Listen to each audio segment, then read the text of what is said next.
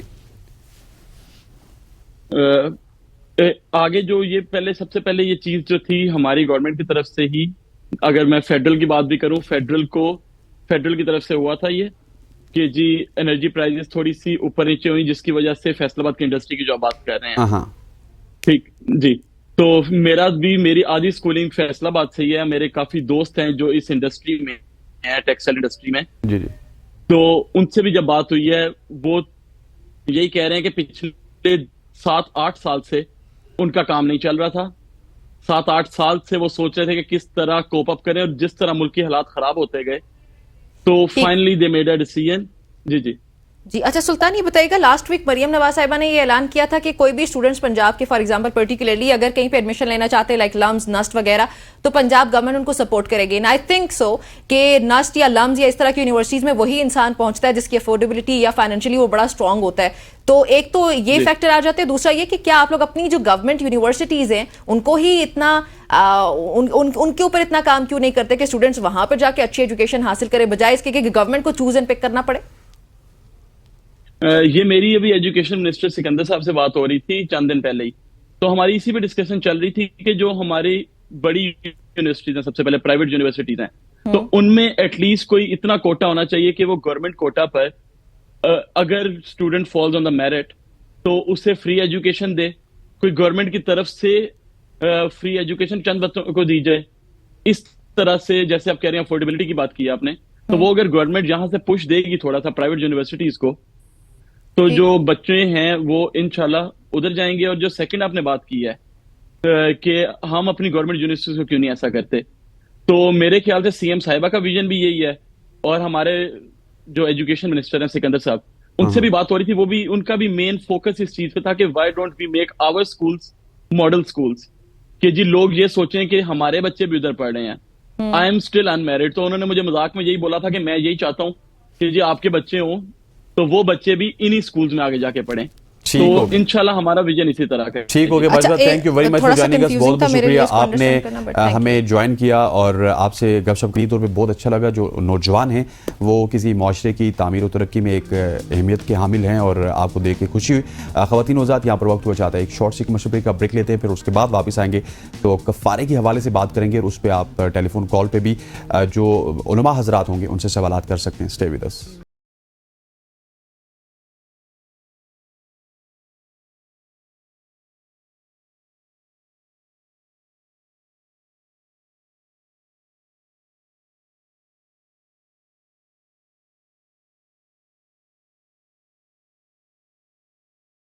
صبح کی سوچ میں ایک بار پھر خوش آمدید کہتے ہیں. آج جمعۃ المبارک ہے اور آج ایک اسلامی ٹاپک کے حوالے سے ہم بات کریں گے, اور منفرد ٹاپکس ہم لے کے آتے ہیں. آج کفارہ کے حوالے سے بات کریں گے. کفارہ کا تصور اسلام میں گناہوں کے ازالے یا تلافی کے طور پر موجود ہے. جب بھی کوئی مسلمان شعوری یا غیر شعوری طور پر کوئی گناہ کرتا ہے تو اسلام میں اس گناہ کا ازالہ کرنے کے لیے کچھ اعمال اور عبادات مقرر کیے گئے ہیں جنہیں کفارہ کہا جاتا ہے. یہ اعمال گناہ کے اثرات کو مٹانے اور اللہ کے قریب ہونے کا ذریعہ بنتے ہیں. کفارہ کی مختلف اقسام ہیں جن میں روزے رکھنا, غریبوں کو کھانا کھلانا, غلام آزاد کرنا جو کہ ماضی میں تھا, اب تو غلام کوئی رکھتا نہیں ہے اس طرح, اور بعض صورتوں میں جانور کی قربانی شامل ہے. یہ اعمال اس بات کی نشانی ہے کہ انسان اپنی غلطیوں کا اعتراف کرتا ہے اور اللہ سے مغفرت طلب کرتا ہے. بالکل ایسا ہی ہے, اور کفارہ کے اعمال مخصوص گناہوں کے لیے ہوتے ہیں, مثلاً قسم توڑنا یا پھر رمضان کے روزے نہ رکھنا, یا اس کے علاوہ کوئی دوسرا گناہ اگر اس کا ارتکاب آپ سے ہو جاتا ہے تو آپ کے لیے کفارہ واجب ہو سکتا ہے. اس پہ بات چیت بھی کریں گے. آپ لوگ ہمیں کال کر سکتے ہیں 051-890-1008 ہمارا نمبر ہے, 051-890-1008, اور دوسرا نمبر ہے 051-262-4946. اس پہ کوئی کوشچن آپ پوچھ سکتے ہیں کال کر کے. مفتی صاحب ہمارے ساتھ اسٹوڈیو موجود ہیں. مفتی صاحب السلام علیکم. وعلیکم السلام. مفتی اسد صاحب ہمارے ساتھ موجود ہیں. مفتی صاحب آپ کو خوش آمدید. سب سے پہلے کیونکہ اس ٹاپک کو سٹارٹ کرنے سے پہلے ہمارے جو سننے والے ناظرین ہیں ان کے لیے بتائیے گا کہ کفارہ ایکچوئل میں ہے کیا اور اس کا تصور کس طرح سے اسلام میں لایا گیا. بسم اللہ الحمدللہ والصلاۃ والسلام علی رسول اللہ وعلی آلہ وصحبہ ومن والاه ما بعد ہے کہ کفارہ کا مطلب ہے مٹا دینے والی چیز. اور جیسے آپ نے شروع میں بتایا کہ کچھ گناہ ایسے ہیں کہ اللہ تعالیٰ نے ان گناہوں کے ختم کرنے کے لیے کچھ مخصوص اعمال بتلائے ہیں. لیکن کوئی بھی گناہ آدمی کرتا ہے، حدیث میں آتا ہے کہ جب کوئی بندہ مومن گناہ کرتا ہے تو اس پر ایسا بوجھ محسوس ہوتا ہے جیسے اس کے کندھے پر کوئی پہاڑ رکھ دیا گیا ہے. جب تک وہ اسے معاف نہیں کرواتا تو اسے چین نہیں آتا. تو اب اس کا سمپل سا طریقہ یہ ہے کہ آپ تنہائی میں جا کے اللہ تعالیٰ کے سامنے رو لیں، گڑ گڑا لیں، معافی مانگ لیں. تو ایک تو طریقہ ہے توبہ. دوسرا طریقہ یہ ہے کہ کچھ مخصوص گناہوں پہ اللہ تعالیٰ نے کچھ مخصوص افعال بتلائے ہیں. حضرت اس کو کنٹینیو رکھیں گے، لیکن صرف یہ انٹروڈکشن کروانا ہے کہ علامہ قمر نقوی صاحب بھی ہمارے ساتھ لائن پہ موجود ہے. علامہ صاحب آپ کو بھی خوش آمدید کہتے ہیں. جی پلیز. تو میں یہ عرض کر رہا تھا کہ کچھ گناہ، اکثر گناہوں میں تو آپ نے توبہ کرنا ہوتا ہے، اور پھر آپ کا توبہ جتنا اخلاص کے ساتھ ہوگا تو اتنے آپ کے گناہ معاف ہونے کے امکانات زیادہ بڑھ جاتے ہیں. لیکن کچھ گناہوں میں اللہ تعالیٰ نے قرآن مجید میں یا حضور اکرم صلی اللہ علیہ وسلم نے حدیث میں یہ بتلایا ہے کہ آپ نے یہ افعال کرنے ہوتے ہیں. اور جب آپ وہ افعال کر لیتے ہیں تو صرف گناہ معاف ہونا نہیں ہوتا، گناہ کے کچھ اثرات ہوتے ہیں انسانی جسم پر، اس کے خیال پر، اس کے دل پر. تو کفارہ سے وہ اثرات بھی ختم ہو جاتے ہیں اور وہ گناہ بھی معاف ہو جاتا ہے. ٹھیک ہو گیا. اچھا قمر نقوی صاحب آپ کی طرف آؤں گی، یہ بتائیے گا کہ کفارہ کس طرح ادا کرتے ہیں، کیا طریقہ کار ہوتا ہے، کس صورتحال میں آپ کو کفارہ ادا کرنا پڑتا ہے؟ بسم اللہ الرحمن الرحیم. آپ کے حاضرین کو، ناظرین کو، سامعین کو میرے سب کی خدمت میں میرا سلام. وعلیکم السلام. آپ نے بہت اچھا موضوع مقرر کیا ہے، یقیناً لوگوں کے لیے آگاہی کا سبب بنے گا.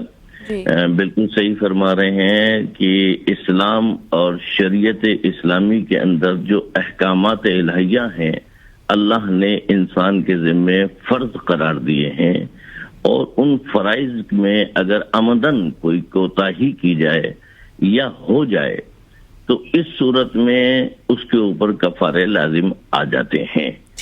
اور یہ کفارہ جو ہے وہ مختلف نوعیت کے ہوتے ہیں. ظاہر ہے اگر عمدن آپ نے مثلا روزہ نہیں رکھا تو کفارہ ہے، روزہ رکھ کر کے عمدن توڑ دیا تو کفارہ بغیر کسی شرعی وجہ کے.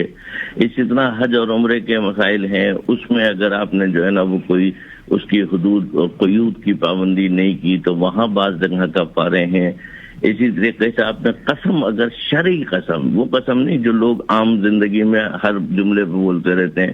اول تو لوگوں کو ایسا نہیں کرنا چاہیے. اللہ کی ذات وحدہ لا شریک، بڑا جلال اکرام، بڑا کریم ہے، لیکن اس کو اس انداز میں جو ہر جملے پر بات بات پہ قسم کھانا یہ قطعی طور پر درست نہیں ہے. لیکن جو شرعی قسم کہلائی جاتی ہے وہ شرعی قسم کچھ الفاظ کے ساتھ ادا ہوتے ہیں. مثلا واللہ، باللہ یا تاللہ. اگر اس انداز میں قسم کھائی جائے اور وہ قسم جھوٹی ہو یا غلط ہو تو اس صورت میں بھی کفارہ انسان کے اوپر لازم ہو جاتے ہیں. اب کفارے چونکہ ظاہر وہ نوعیت کے حساب سے ہیں، کہیں پر روزے رکھے جاتے ہیں، کہیں 3 دن کے روزے ہیں، کہیں کے اوپر جانور کی ذبح ہے، کہیں پر صدقہ خیرات ہے، کہیں پر کچھ اور معاملات ہیں. وہ نوعیت کے حساب سے کفارہ مقرر کیا جاتا ہے. لیکن جو سب سے اہم بات ہے اس کو سمجھنے کے لیے وہ یہ ہے کہ ناظرین اور ہمیں سب کو مل کر کے اس مقام پر بھی اللہ کا شکر ادا کرنا چاہیے.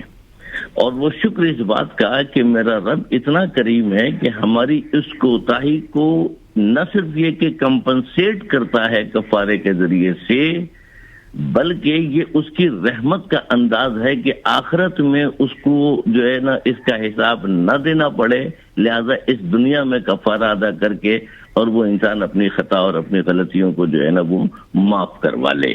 ٹھیک. اچھا علامہ صاحب مجھے صرف یہ کلیئر کیجئے گا کہ فقہ حنفیہ میں بھی کفارہ کے جو شرائط و ضوابط ہیں وہ اسی طرح سے ہیں جس طرح فقہ جعفریہ میں ہیں؟ دیکھیے میں اس کو اس انداز میں نہیں دیکھتا، میں اس کو اس انداز میں دیکھتا ہوں کہ اللہ رب ذوالجلال وحدہ لا شریک نے قرآن کریم کے اندر تمام احکامات شریعہ بتا دیے ہیں، اور تمام تر مسائل کا حل بھی اسی قرآن کے اندر موجود ہے.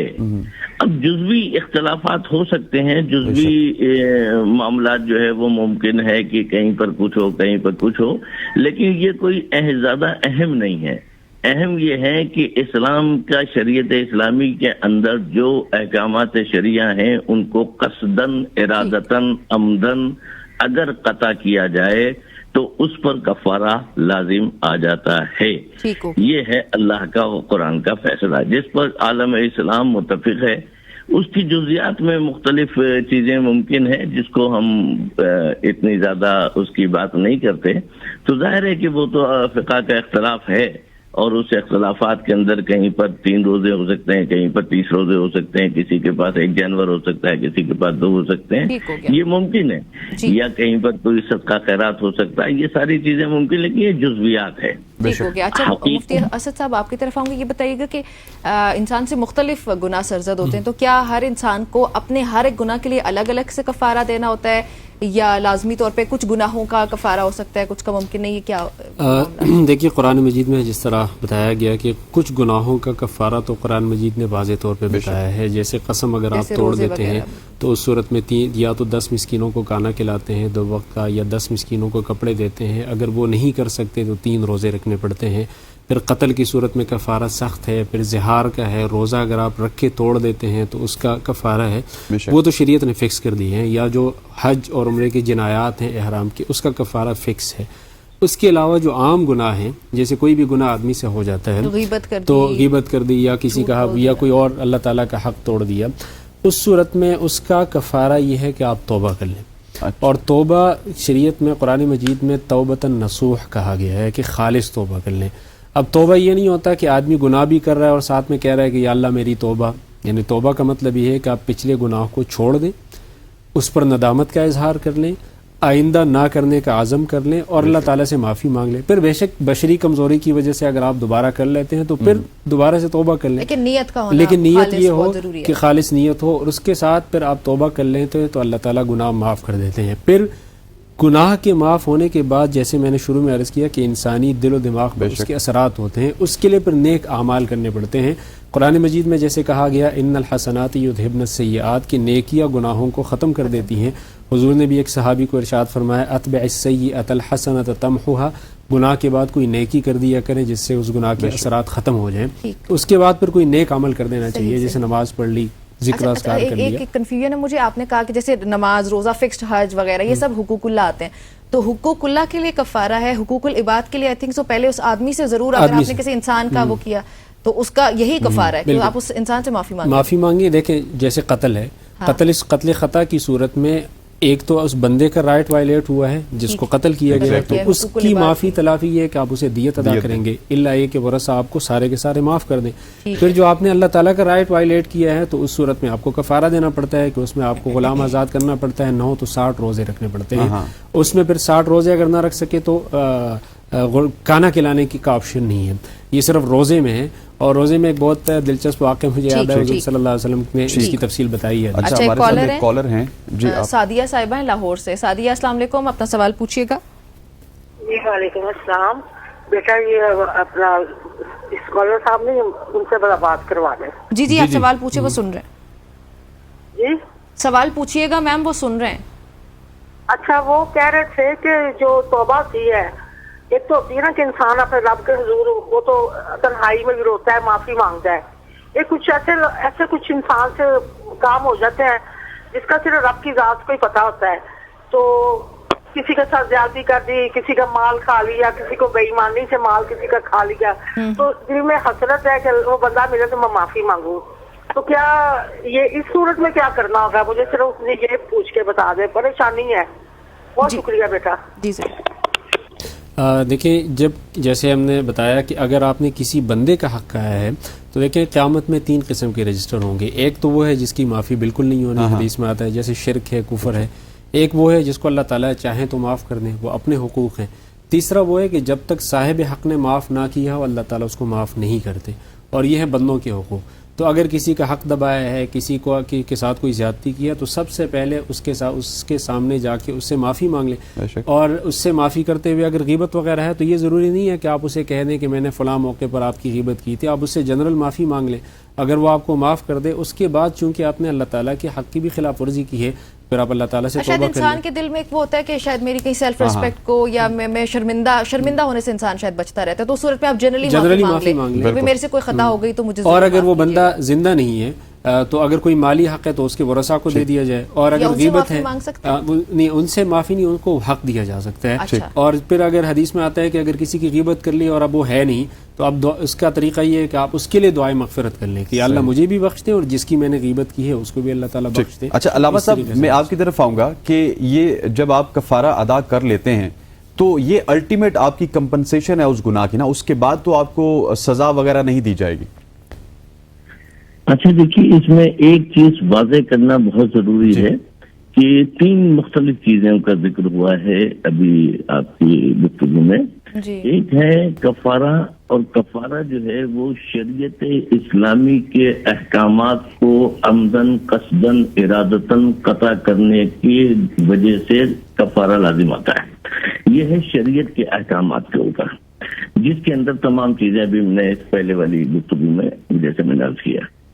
دوسری چیز ہے کہ حقوق العباد، وہ ایک الگ موضوع ہے. حقوق العباد یہ ہے کہ جب تک آپ اس بندے کا، چاہے وہ اقربا میں سے ہو، چاہے وہ احباب میں سے ہو، یا کوئی بھی عبداللہ ہو، یعنی اللہ کا کوئی بھی بندہ ہو، کسی کے بھی حق میں اگر کوئی انسان، کسی انسان نے اس کی حق تلفی کی ہے تو اس پر لازم ہے کہ وہ اس کی حق تلفی کا تدارک کرے اور اس کا جو حق بنتا تھا وہ اس کو واپس کرے.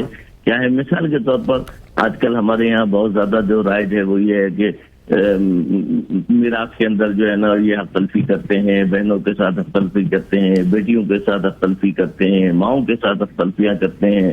تو اس قسم کے بہت سارے لوگ ہیں. تو اس کا یہ قطعی مطلب نہیں کہ وہ کفارہ دے کر کے بچ جائیں گے، نہیں. آپ نے حق تلفی کی ہے، اس کا حق ادا کریں. نمبر 1، جو اس کا حق بنتا ہے وہ اس کو واپس کرے، اس کو دینا پڑے گا ہر صورت میں. دوسری بات یہ ہے کہ اللہ سے پھر توبہ کرنی پڑے گی.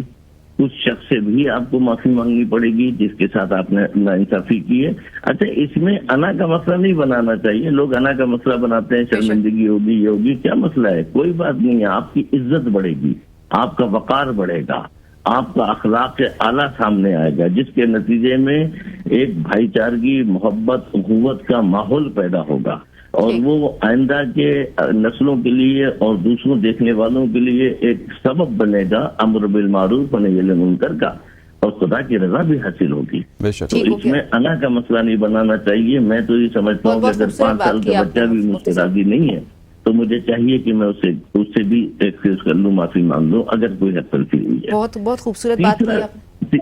جی تیسرا بتائیے گا. بات جو ہے وہ یہ ہے کہ آپ اگر کسی کے ساتھ گناہ کرتے ہیں، کوئی غلطی کرتے ہیں، تو گناہ کی جو ہے وہ اس میں پھر 2 قسمیں آتی ہیں. ایک وہ گناہ ہے جو اللہ کے احکامات کو پامالی ہے، اس کی توبہ ہے، اور اس کا جو ہے نا دوبارہ ادا کرنا ہے. اگر آپ نے روزہ نہیں رکھا ہے، آپ نے کفارہ بھی دے دیا ہے، لیکن پھر بھی آپ کو روزہ رکھنا پڑے گا. پھر بھی آپ کو روزہ رکھنا پڑے گا. آپ کو روزے کا جو ہے نا وہ ادائیگی ضروری ہے. اور کفارہ اگر آپ نے آمدن کیا ہے تو وہ کفارہ بعد میں لاگو ہوتا ہے. اگر آمدن نہیں کیا ہے تو آپ کے پاس دیا ہے اور پھر آپ روزہ رکھ لیجیے. اس طریقے سے مختلف شریعت کے احکامات کی پامالی کے نتیجے میں کفارے ہیں. لیکن حقوق العباد اگر آپ نے جو ہے نا وہ ادا نہیں کیے یا اس کے ساتھ ناانصافی ہوئی ہے تو اس میں آپ کو ہر صورت میں انصاف دینا پڑے گا، یعنی اس کا حق اس کو دینا پڑے گا اور اس کو راضی کرنا پڑے گا. ٹھیک ہو گیا. تاکہ وہ راضی ہو جائے. وہ راضی ہوگا تو اللہ سے توبہ کرے، اللہ تعالیٰ غفور الرحیم ہے، وہ معاف کرنے والا. ٹھیک ہو گیا. یہ سب سے اہم نقطہ ہے، اس کو سمجھنا پڑے گا لوگوں کو. جی ٹھیک ہو گیا. اسد صاحب، اگر کسی انسان سے زندگی میں اوبیسلی سب سے گناہ سرزد ہوتے ہیں اور وہ اپنی زندگی میں اپنا کفارہ ادا نہیں کر سکتا، انتقال کر جاتا ہے، تو اس میں اس کے ورثہ میں سے کسی کو معلوم ہے اس کے کسی سرٹن گناہ کے بارے میں، تو کیا کفارہ وہ ادا کر سکتے ہیں اس کے ورثہ؟ دیکھیں، جو بھی اللہ تعالیٰ کے ایسے حقوق ہیں، اور جب کسی بندے کا انتقال ہوتا ہے تو اس پر لازم ہے کہ وہ انتقال سے پہلے وصیت کر لے کہ میرے اوپر اتنی زکوٰۃ رہتی ہے، میرے اوپر حج فرض تھا میں نہیں کر سکا، نظر واجب تھا وہ نہیں کر سکا، کفارہ واجب تھا وہ نہیں کر سکا. تو جب وہ وصیت کر لیتا ہے تو اس کے بعد ورثاء پر لازم ہے کہ وہ اس کی طرف سے اس کی وصیت کی تنفیذ کریں گے اور کفارہ ادا کریں گے، لیکن یہ 1/3 میں سے ہوگا، اس کی پراپرٹی کے 1/3 میں سے ہوگا. اور اگر وہ وصیت نہیں کرتا اور کوئی شرعی ورثہ میں سے کوئی آدمی اپنی مرضی سے دینا چاہتا ہے تو بہت اچھی بات ہے. اللہ تعالیٰ کی رحمت سے امید ہے کہ اللہ تعالیٰ اسے معاف کر دیں گے. لیکن اس آدمی پر لازم تھا کہ وہ انتقال سے پہلے وصیت کر جائے. اسی لیے حدیث میں آتا ہے کہ کسی بھی آدمی کے لیے جائز نہیں ہے کہ وہ کوئی ایک رات اس حالت میں گزارے, اگر اس پر کوئی چیز لازم ہے اس حالت میں گزارے کہ اس کی وصیت اس کے پاس لکھی ہوئی نہ ہو. یعنی اسی وصیت لکھنی چاہیے. کسی بھی وقت آدمی کا انتقال ہو سکتا ہے, تو جو بھی چیزیں اس پر ڈیو ہیں شریعت کی طرف سے, کفارے کی شکل میں ہے, زکوٰۃ کی شکل میں, کوئی بھی ایسی چیز ہے, تو اس پر لازم ہے کہ وہ وصیت لکھ جائے. اس لیے کہ اکثر ورثاء کو علم بھی نہیں ہوتا, تو علم ہونے کے لیے ضروری ہے کہ وہ پہلے سے ان کو بتا دیں. تو اس لیے یہ بہت لازم ہے کہ وہ وصیت کر لیں, اور پھر ورثاء پر لازم ہے کہ اس کی طرف سے ادائیگی کر لیں. علامہ صاحب مجھے یہ بتائیے گا کہ ایک طرف آپ نے کفارہ ادا کر دیا, اور یہ اسلام کی ایک شریعت ہمیں بتاتی ہے کہ آپ نے کفارہ ادا کر دیا, لیکن کفارہ ادا کرنے کے بعد کیا آپ کو معافی مل جائے گی, یا آپ نے اس سے الگ سے توبہ بھی کرنی ہے؟ توبہ کی گنجائش رہتی ہے. جی بالکل. دیکھیے کفارہ احساس گناہ کا نام ہے. آپ کے اندر احساس پیدا ہونا چاہیے, اور ہوا ہے تبھی آپ کفارہ ادا کر رہے ہیں. اگر آپ کو احساس گناہ نہ ہوتا, یا اللہ کی وحدانیت اور اس کی بزرگی کا احساس نہ ہوتا, تو آپ جو ہے نا جیسے عام لوگ ہوتے ہیں وہ اگنور کر دیتے ہیں. تو اگنور کرنے والا تو وہ ہے کہ جس کے پاس خدا کی عظمت اور اس کی اہمیت اتنی نہیں ہے. لیکن اگر کوئی شخص اس جگہ پر آ گیا ہے کہ وہ چاہتا ہے, تو وہ اقرار کر رہا ہے کہ مجھ سے غلطی ہو گئی, مجھ سے گناہ ہو گیا, میں نے غلط قسم کھا لی, یا میں نے روزہ نہیں رکھا, یا میں نے توڑ دیا, میں چاہتا ہوں اس کی تلافی کروں, میرا پروردگار مجھ پر رحم فرمائے. تو توبہ اور استغفار کے ساتھ وہ کفارہ ادا کرتا ہے. یہ بہت اعلیٰ درجے کا ایک مومن کی صفت ہے کہ احساس گناہ. اللہ نہ کرے کہ کسی مومن کے دل سے احساس گناہ ختم ہو جائے. اگر انسان احساس گناہ سے دور ہو جائے تو پھر یہ تو رحمت الہی سے دور ہو گیا, نعمت الہی سے دور ہو گیا. تو میرے رب کی قریبی یہ ہے کہ اس کے اندر احساس موجود ہے, اور یہ دلیل ہے اس کی کہ اللہ رحیم و غفور و کریم ہے, اللہ بخشنے والا ہے, اور ضرور وہ معاف کرنے والا ہے. ٹھیک. اچھا اسد صاحب, اجتماعی گناہ بھی بہت ہوتے ہیں ہمارے معاشرتی طور پہ. ہم لوگ جیسے دھوکہ بازی پاکستان میں بڑی عام ہے, اگر میں صرف اپنے ملک کی بات کروں, جھوٹ بولنا ہمارے لیے بڑا کامن ہو جاتا ہے. تو یہ جو اجتماعی گناہ ہوتے ہیں اس کے لیے کیا بحیثیت ہے معاشرہ ہمیں اجتماعی طور پہ کفارہ ادا کرنا چاہیے, یا اس کے لیے؟ صاحب میں چاہتا ہوں کہ اس کا جواب آپ دیں, لیکن ایک کالر ہیں, ان کو ہم ویٹ نہیں کروائیں گے. احمد صاحب ہیں ہمارے ساتھ مظفر گڑھ سے. جی احمد صاحب سوال کیجیے گا. سوال یہ تھا کہ جو جیسے ہم روزہ چھوڑ دیتے ہیں ایک سال یا دوسرے سال, اور اس کا کفارہ ادا نہیں کرتے, کیا کفارہ ٹائم ٹو ٹائم بڑھتا رہتا ہے؟ ٹھیک. دیکھیں, جب آپ ایک ہی طرح کا جرم کر لیتے ہیں, تو مثال کے طور پہ آپ نے کئی روزے توڑ دیے ہیں, تو جب تک آپ نے پہلے روزے کا کفارہ ادا نہیں کیا تو اس کو کہتے ہیں تداخل. اس میں فقہاء کی تفصیلات بھی ہیں, لیکن کئی سارے روزے توڑنے کے بعد ان سب کے بدلے میں آپ ایک کفارہ دے سکتے ہیں. لیکن روزے کا کفارہ اور قسم کا کفارہ یہ دونوں الگ الگ ہیں, یہ دونوں آپس میں مکس نہیں ہو سکتے. تو روزوں کا ایک ہو سکتا ہے, لیکن روزوں اور قسم کا ایک نہیں ہو سکتا. لیکن اگر آپ نے روزہ توڑا اور اس کا کفارہ دے دیا, اس کے بعد پھر آپ نے دوبارہ روزہ توڑا, تو اب دوبارہ کفارہ دینا پڑے گا. تو جب تک آپ نے کفارہ نہیں دیا تو کئی روزوں کا کفارہ ایک ہی دفعہ میں دیا جا سکتا ہے, اور وہ ان سب روزوں کے لیے کافی ہو جاتا ہے. ٹھیک. علامہ صاحب آپ بھی اس کو ایڈریس اگر کرنا چاہتے تو پلیز جواب دیجیے گا. جی بالکل. دیکھیے کفارہ اگر ادا کر دیا جائے تو, اور اللہ سے مغفرت بھی طلب کر لی جائے, توبہ کر لیا جائے, تو یہ انشاءاللہ کافی ہوگا. دیکھیے یہ ایک ایسے معاملات ہوتے ہیں جس میں ہم التجا دعا کر سکتے ہیں, اور رب سے جو ہے نا وہ دعا کر سکتے ہیں پروردگار رحم فرمائے, کیونکہ بخشنے والا. یہ ہمارے یہاں بہت ایک چھوٹی سی بات بہت اہم ہے کہ ہمارے یہاں یہ ایک عادت بن گئی ہے ہر تیسرے آدمی کی کہ وہ ایک دوسرے پر بہت زیادہ فتوے بازی کرتے ہیں. تمہاری نماز قبول نہیں ہے, تمہارا روزہ قبول نہیں ہے, تمہارا یہ عمل قبول نہیں ہوا, تمہارا وہ نہیں ہوا. یہ جملے سے پرہیز کرنا چاہیے. یہ فیصلہ اللہ کا ہے, یہ رب کے پاس یہ اس کا فیصلہ ہے کہ اس نے قبول کرنا ہے یا نہیں کرنا ہے. نہ معلوم کتنے لوگ ایسے ہیں, کیا معلوم ہو سکتا ہے اس کی نماز مجھ سے اچھی ہو سکتا ہے اس کا روزہ مجھ سے زیادہ قبول ہوا ہو. میں کون ہوتا ہوں کسی کے اوپر یہ فیصلہ کرنے والا؟ یہ میرے رب کا کام ہے, میرے رب کے اوپر چھوڑ دینا چاہیے. بندوں کو رب کا فیصلہ اپنے آپ سے نہیں کرنا چاہیے. ٹھیک ہو گیا علامہ صاحب, بہت بہت شکریہ آپ کا, جزاک اللہ. مفتی صاحب آپ کا بھی بہت بہت شکریہ, آپ نے ہمیں جوائن کیا. آج کفارے کے حوالے سے ہم نے بات, اور کفارہ یقینی طور پہ ایک بڑا امپورٹنٹ فیکٹر ہے جس کو ہمیں میرا خیال ہے کہ اپنی زندگیوں میں اس پہ عمل بھی کرنا چاہیے. لیکن ایک فیکٹر یہ بھی ہے کہ اگر لیٹ سپوز آپ پہ ہمت ہے, طاقت ہے,